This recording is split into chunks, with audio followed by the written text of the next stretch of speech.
Hello viewers, আসসালামু আলাইকুম। আশা করি সবাই অনেক ভালো আছেন। আজকে খুবই গুরুত্বপূর্ণ একটি ভিডিও নিয়ে হাজির হলাম। আপনারা যারা মিষ্টি কুমড়া চাষ করছেন বা করতে যাচ্ছেন তাদের জন্য খুবই গুরুত্বপূর্ণ ভিডিও। এই ভিডিওতে দেখবেন মিষ্টি কুমড়া চাষের বিশেষ টিপস। কেননা এই ভিডিওতে মাত্র ৳১ খরচের এমন একটি ম্যাজিক দ্রবণ তৈরি করে দেখাবো এবং তার সঠিক প্রয়োগ পদ্ধতি দেখাবো, যেটি দিতে পারলে প্রচুর ফলন হবে।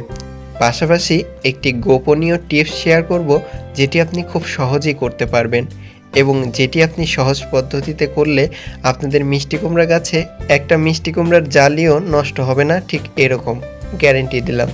এছাড়াও আপনাদের মিষ্টি কুমড়া গাছে শুধু পুরুষ ফুল আসছে, স্ত্রী ফুল আসছে না, তাহলে এই নতুন বিশেষ কাটিংটি করুন। তাহলে দেখবেন আপনাদের মিষ্টি কুমড়া গাছে খুব অল্প সময়ে প্রচুর স্ত্রী ফুল আসবে, এমনকি সেগুলো ডগায় ডগায় আসবে। চলুন শুরু করা যাক। শুরুতে একটি পাত্র নিতে হবে। আমরা এখানে একটি কাচের বাটি ব্যবহার করেছি, আপনারা যে কোনো পরিষ্কার পাত্র নিয়ে নেবেন। এবার নিতে হবে কিছু পরিমাণ পানি। সেক্ষেত্রে আপনারা 250 মিলি পরিমাণ পরিষ্কার পানি এই পাত্রে নিয়ে নিতে পারেন, সমস্যা নেই। তো এখানে নিয়ে নিচ্ছে 250 মিলি পানি। এবার নিতে হবে এই উপাদান, এটি হলো পেঁয়াজের খোসা। আপনারা অনেকেই পেঁয়াজের খোসা ফেলে দেন কিংবা অনেকে এটি গুরুত্ব দেন না। তো আজ থেকে এটি গাছের জন্য ব্যবহার করবেন এভাবে। তো এখানে নিয়ে নিচ্ছে কিছু পরিমাণ পেঁয়াজের খোসা। আপনারা চেষ্টা করবেন 3 থেকে 4 মুঠো পরিমাণ পেঁয়াজের খোসা নেওয়ার জন্য, অর্থাৎ 250 মিলি পানির জন্য। তো আমরা এখানে নিয়ে নিয়েছি, বেশি নিলেও সমস্যা নেই। এবার এই পেঁয়াজের খোসাগুলোকে সুন্দর করে চামচ দিয়ে এরকম করে পানির মধ্যে ডুবিয়ে দিতে হবে। আপনারা চেষ্টা করবেন সুন্দর করে যেন ভালোভাবে পানির মধ্যে ডুবে থাকে প্রত্যেকটা খোসা। এতে করে দ্রবণ তৈরি করা অনেকটাই সহজ হয়ে যাবে। এভাবে আপনারা কিছুক্ষণ চামচ দিয়ে পানিতে এরকম মিশানোর চেষ্টা করুন। তো এভাবে করা হয়ে গেলে এটাকে অবশ্যই রেখে দিতে হবে 6 ঘন্টার জন্য। 6 ঘন্টা পর দেখতে পাচ্ছেন দ্রবণের কালারটা পরিবর্তন হয়েছে, অনেকটা চায়ের কালার হয়ে যাবে, অর্থাৎ অনেকটা লালচে লালচে কালার হয়ে যাবে। তো এই অবস্থায় কিন্তু আপনারা ব্যবহার করতে পারবেন। তবে এটি ব্যবহারের আগে অবশ্যই কিছু কৌশল রয়েছে। এর কার্যকারিতা বৃদ্ধির জন্য এটাকে কিভাবে ব্যবহার করবেন, এজন্য শুরুতেই একটি পরিষ্কার পাত্রে এই দ্রবণটাকে, অর্থাৎ তরল যে সারটি তৈরি হবে, এটাকে আলাদা করে নিতে হবে। আপনারা এভাবে আরেকটি পরিষ্কার পাত্রে আলাদা করে নেবেন, যাতে করে পরবর্তী ধাপটা সহজ হয়ে যায়। আর এই উপাদানগুলো ব্যবহার করতে পারেন সরাসরি গাছে। তবে এই দ্রবণটার সাথে আরও কিছু উপাদান মিশিয়ে দিতে হবে, যাতে করে এর কার্যকারিতা বেড়ে যায়, একসাথে অনেকগুলো কাজ করে। অর্থাৎ একবার প্রয়োগ করলে গাছে অন্যান্য বিভিন্ন রকম পোকামাকড় বা রোগবালাই সব দূর হয়। এজন্য এর সাথে মিশিয়ে ফেলতে হবে এই উপাদান। এটি হলো ভাত। অনেক সময় ভাত বেঁচে গেলে সেটিকে ফেলে দেন বা নষ্ট হয়ে পচে যায়, সেটি না ফেলে ঠিক এভাবে গাছে দেওয়ার ক্ষেত্রে ব্যবহার করতে পারেন।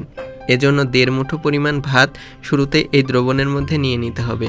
অর্থাৎ 250 মিলি পেঁয়াজের খোসা দ্রবণের জন্য 1.5 মুঠো পরিমাণ ভাতই যথেষ্ট। আর এটি গাছের ক্ষেত্রে খুবই কার্যকরী। দেখা যায় পাতা কুকড়ানো দূর করার ক্ষেত্রে কিন্তু এই দ্রবণটি বেশ ভালো কাজ করবে। তো এভাবে সুন্দর করে নাড়াচাড়া করে নিতে হবে চামচ দিয়ে।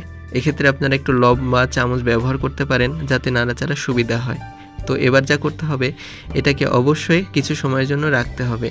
5 থেকে 10 মিনিট রেখে তারপর এর সাথে এই উপাদান মিশিয়ে ফেলবেন। দেখতে পাচ্ছেন এটি কি বলুন তো? এটি হলো চা পাতার উপাদান। অর্থাৎ চা পাতা খাওয়ার পরে সেই চা পাতা ফেলে দিয়ে নষ্ট করে ফেলেন। তো এটি না ফেলে পানিতে ভিজিয়ে রাখুন 7 থেকে 8 ঘন্টা। এবার যা থাকবে সেটি অবশ্যই এই দ্রবণে ব্যবহার করবেন। এতে প্রচুর নাইট্রোজেন, ফসফরাস, পটাশিয়াম রয়েছে। তবে নাইট্রোজেন বেশি থাকে গাছের বৃদ্ধির জন্য কাজ করে। আপনারা হাফ গ্লাস পরিমাণ দিয়ে দেবেন এর মধ্যে, অর্থাৎ 100 মিলি পরিমাণ দ্রবণ, অর্থাৎ চা পাতার দ্রবণ এর মধ্যে মিশিয়ে এটাকে 2 ঘন্টা রেখে দিতে হবে। 2 ঘন্টা অপেক্ষা করুন। 2 ঘন্টা পর কিন্তু দ্রবণটা তৈরি হয়ে গেছে। দেখতে পাচ্ছেন খুব সুন্দর একটি দ্রবণ তৈরি হয়েছে। এটি খুবই কার্যকরী এবং পরিবেশ সম্মত। সেই সাথে আপনারা লেবু অ্যাড করতে পারেন।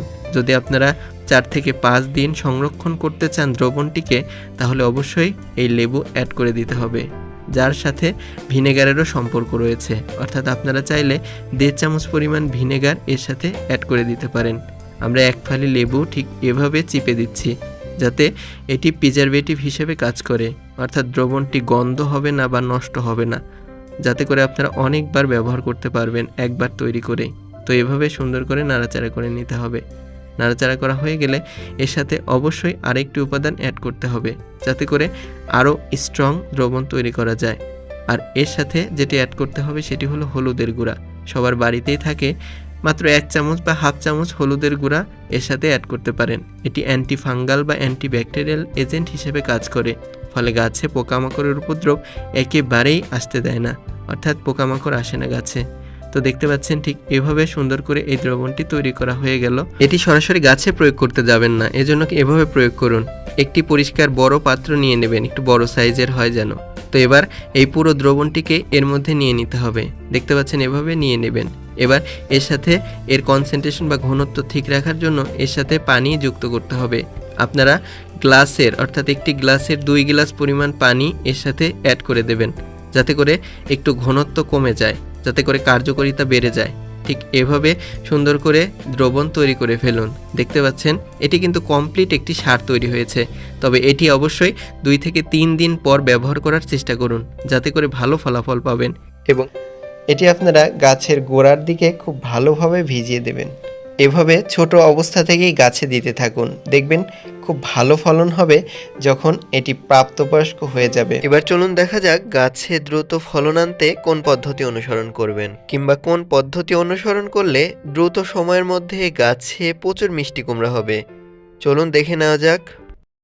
শুরুতে আপনাদের নিতে হবে কলা। হ্যাঁ ভিউয়ার্স, আপনারা যে কোনো কলা ব্যবহার করতে পারেন। এক্ষেত্রে আমরা সবরি কলা ব্যবহার করেছি। সেই সাথে নিতে হবে কলার খোসা। কলার খোসা এই সারটি তৈরির জন্য খুবই গুরুত্বপূর্ণ ভূমিকা পালন করে। চলুন কিভাবে। শুরুতে একটি পাত্র নিয়ে নেবেন। আমরা একটি মগ ব্যবহার করেছি। এতে আপনারা 1/2 লিটার পরিমাণ পানি নিয়ে নেবেন। 1/2 লিটার পানির জন্য একটি কলাই যথেষ্ট। ভিউয়ার্স দেখুন, আমি এখানে একটি সবরি কলা ব্যবহার করেছি। শুরুতেই কি করবেন, ছোট ছোট টুকরা করে এই সবরি কলাকে কেটে ফেলবেন। ভিউয়ার্স, এখানে আমরা একটির বেশি ব্যবহার করব না 1/2 লিটার পানির জন্য। দেখছেন ভিউয়ার্স, আমরা নিয়ে নিয়েছি। এবার নিতে হবে কলার খোসা। আপনারা কলার খোসা ফেলে না দিয়ে সেগুলোকে রোদে শুকিয়ে ব্যবহার করতে পারেন। এখানে আমরা কিছু কলার খোসা নিয়েছি। 1/2 লিটার পানির জন্য 3 থেকে 4টি কলার খোসাই যথেষ্ট। এভাবে আপনারা কেচি দিয়ে খুব ভালোভাবে কলার খোসাগুলোকে কেটে পানির মধ্যে দিয়ে দিবেন। কলার খোসায় থাকে প্রচুর পরিমাণে ফসফরাস, পটাশিয়াম ও অন্যান্য পুষ্টি উপাদান, যা গাছে ফুল ফল আনতে সাহায্য করে। এভাবে নেড়েচেড়ে আপনারা অবশ্যই এটাকে 5 দিন রেখে দিন। 5 দিন পর ভিউয়ার্স দেখুন, দ্রবণটা কিন্তু অনেকটাই তৈরি হয়ে গেছে। এটাকে আপনারা খুব ভালোভাবে কিছুক্ষণ গুলিয়ে নেবেন। এই 5 দিন পর এটাকে কিন্তু গাছে দেওয়ার জন্য একদমই তৈরি। এই সারটি কিন্তু মাত্র একবার গাছে দিতে হবে। কখন দেবেন? গাছের বয়স যখন 1 মাস হয়ে যাবে তখন গাছের চারপাশে অর্থাৎ গাছের গোড়ার চারপাশে ছিটিয়ে দিতে হবে। এবার অনেকে বলেন গাছে বড় বড় অনেক মিষ্টি কুমড়া রয়েছে কিন্তু এরকম নষ্ট হয়ে যায়। এটি মূলত মাছি পোকার আক্রমণে হয়। কি করবেন? এজন্য প্রথমে একটি পুরুষ ফুল সংগ্রহ করুন। পুরুষ ফুলের গোড়ায় কোনো লাউ থাকে না। এবার পুরুষ ফুলের পাপড়ি ছাড়িয়ে ঠিক এরকম পুংদণ্ড নিয়ে নিন। এবার এই পুংদণ্ডটিকে স্ত্রী ফুলের গর্ভমুণ্ডে কিছুক্ষণ ঘষতে থাকুন, অর্থাৎ এই যে গাঢ় কমলা রঙের অংশটিতে ঘষুন। এটি আপনারা কয়েক সেকেন্ড যাবৎ ঘষতে থাকুন। এই কাজটি অবশ্যই বিকেলের দিকে অর্থাৎ বিকাল 4টার পর কিংবা সকাল 8টার আগে করতে পারেন। এবার যা করতে হবে সেটি খুবই গুরুত্বপূর্ণ। একটি পলিথিন নিয়ে নেবেন, অর্থাৎ বাজারে যে পলিথিন রয়েছে সেগুলো ব্যবহার করতে পারেন। তো এবার এটি নেওয়া হয়ে গেলে এই যে ফুলে পরাগায়ন করে দিলেন, হাত পরাগায়ন, সেই ফুলকে খুব ভালোভাবে আলতো করে এভাবে পলিথিনটি বেঁধে দিন গোড়ার দিকে। বিশেষ সতর্কতা, হাত পরাগায়ন না করে কখনোই এই কাজটি করবেন না, অর্থাৎ পলিথিন দিয়ে বেঁধে দেবেন না। এতে হিতের বিপরীত হতে পারে। এবং এই পরাগায়ন অবস্থায় অর্থাৎ পলিথিন দিয়ে 7 দিন রেখে দেবেন।